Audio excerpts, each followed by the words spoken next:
O Estado de Israel é um país bem pequeno. E não só é pequeno, como está rodeado por nações muçulmanas, como o Líbano ao norte, a Síria ao nordeste, a Jordânia a leste e o Egito ao sudoeste.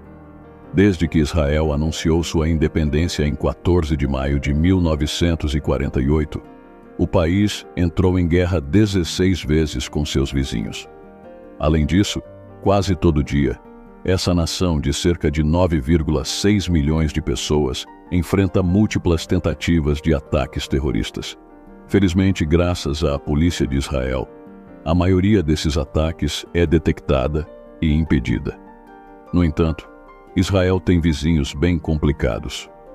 Pode-se dizer que é a única democracia no Oriente Médio, cercada por países que sonham em jogá-la no mar Mediterrâneo.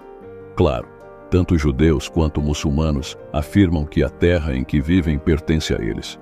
Conhecemos esse conflito e ele tem um forte fundo religioso. Mas e se eu te disser que Israel controla apenas uma fração da terra prometida a eles na Bíblia? Neste episódio, vamos olhar para uma promessa especial dada a Israel por Deus e ver o que significaria geograficamente se Israel reivindicasse essa terra. Mas antes disso, lembre-se de dar um like neste vídeo. Se inscreva no canal se ainda não o fez e deixe um comentário. Eu realmente gosto de ler os comentários de vocês, e mesmo que às vezes eu não tenha tempo para responder todos, tento lê-los. Então, muito obrigado por todos os seus comentários. Dito isso, vamos começar nosso episódio. Só para você ter uma ideia, os Estados Unidos são cerca de 448 vezes maiores que Israel. Israel tem aproximadamente 21.937 km², enquanto os Estados Unidos possuem cerca de 9.833.517 km², tornando os Estados Unidos 44.726 vezes maior que Israel. Então, Israel não tem muito território. Mas, se olharmos para a promessa que Deus deu a Israel, de que esta nação possuiria terras do rio Nilo ao rio Eufrates, então estamos falando de um território de cerca de 2.387.669 km². Só para você ter uma perspectiva, isso é tão grande quanto o território do Cazaquistão, que é o 9º maior país do mundo. De qualquer forma, vamos analisar de perto a promessa especial dada a Abraão. Em Gênesis, lemos sobre uma promessa especial que Deus faz a Abraão. Naquele dia, o Senhor fez uma aliança com Abrão, dizendo: "A tua descendência dei esta terra, desde o rio do Egito até o grande rio, o rio Eufrates." 2 rios são mencionados neste trecho: o rio Eufrates e o rio Nilo. Gostaria que você se lembrasse desses 2 rios, porque eles são muito importantes para entender a história de Israel. Na foz do rio Eufrates, a história de Israel começa. É aqui, na cidade asiática de Ur, que a família de Abraão é chamada para iniciar uma jornada à Terra Prometida. No 12º capítulo de Gênesis, o primeiro livro de Moisés, lemos que Abraão e sua família deixaram Ur e se mudaram para Harã, de onde depois se dirigiram à Terra Prometida. Só para contextualizar, isso aconteceu por volta de 3.000 anos antes de Cristo. A Terra Prometida, é claro, é a terra onde hoje temos o Estado de Israel.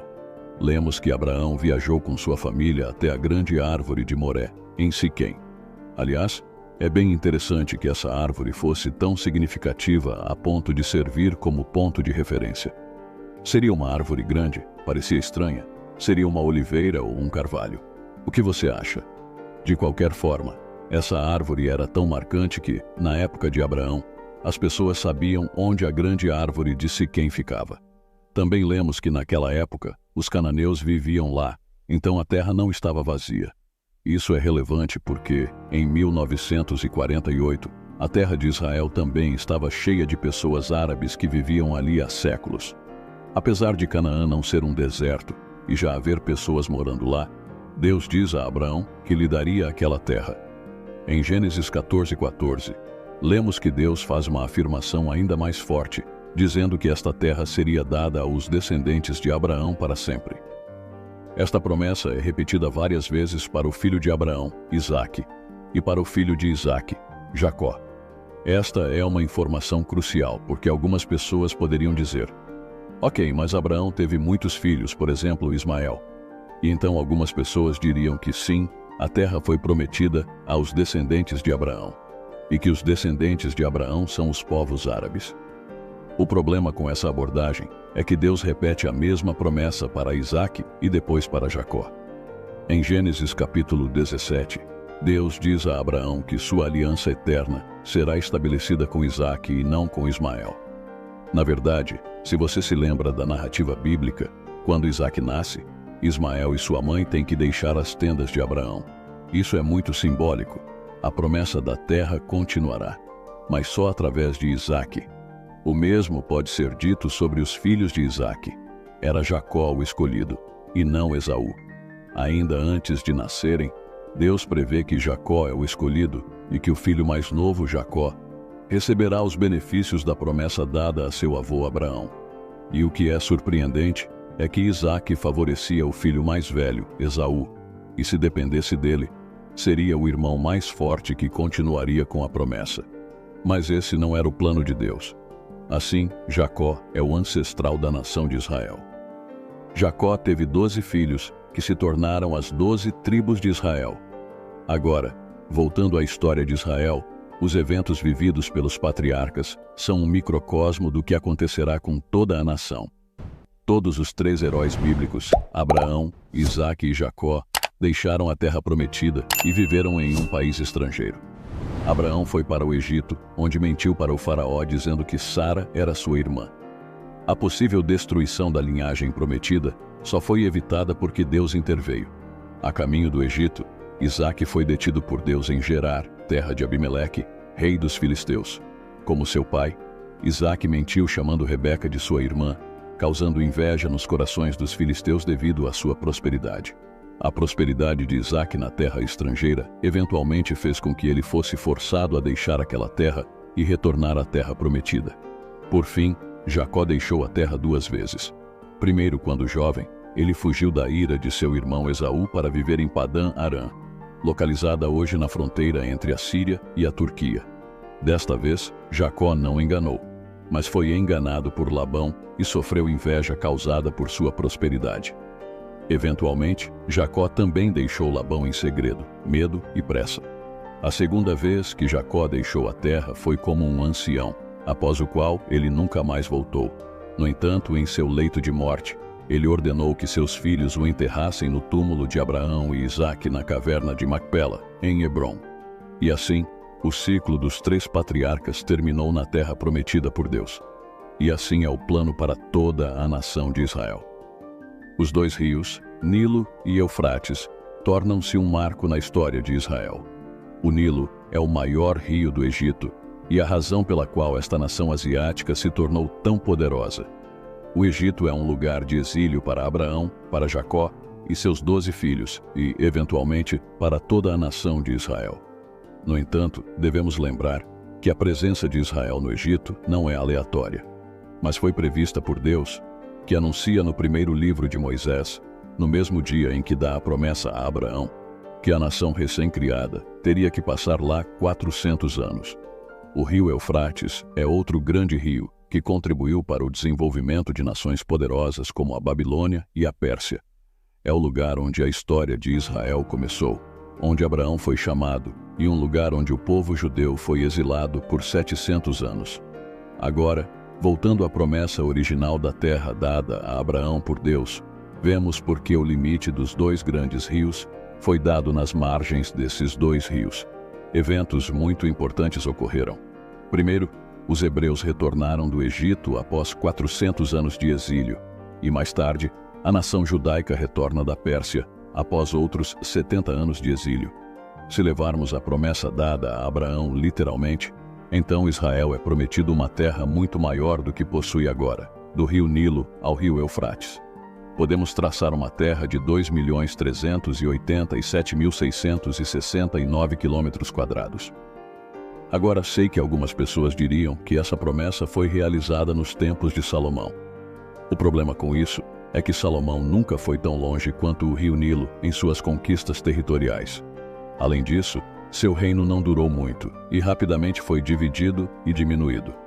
O segundo argumento é que a promessa dada a Abraão não significa realmente o rio Nilo, mas o Vadenial, significando algum riacho menor do rio Nilo. E o reino de Salomão, de fato, tocou o rio Eufrates ao norte. O problema com essa interpretação é que, após mencionar os rios, Deus fornece territórios específicos ocupados por diferentes povos.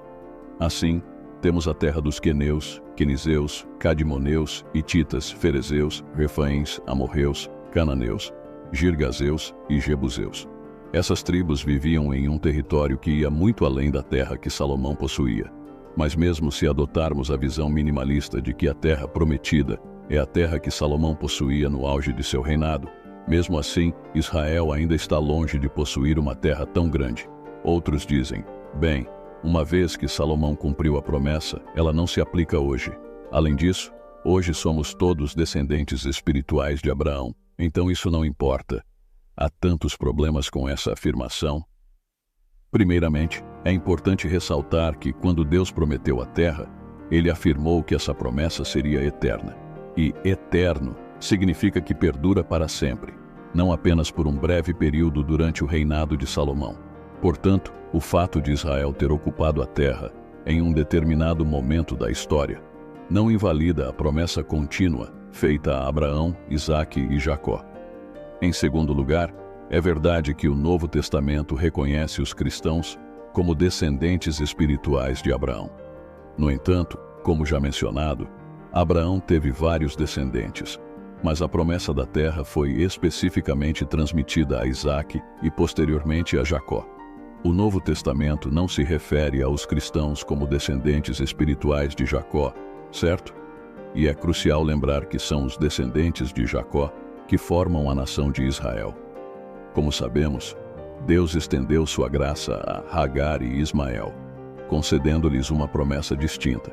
Assim, enquanto os cristãos podem compartilhar de certas bênçãos devido à herança espiritual adquirida pela fé, isso não os transforma no novo Israel. Israel permanece sendo Israel, e os cristãos são identificados como cristãos. Claro, os descendentes de Jacó podem aceitar a Cristo e se tornar cristãos, mas os cristãos, a menos que sejam descendentes de Jacó, não podem se identificar como Israel. A distinção é clara, embora às vezes possa gerar confusão. Talvez seja útil abordar esse tópico em um episódio específico no futuro.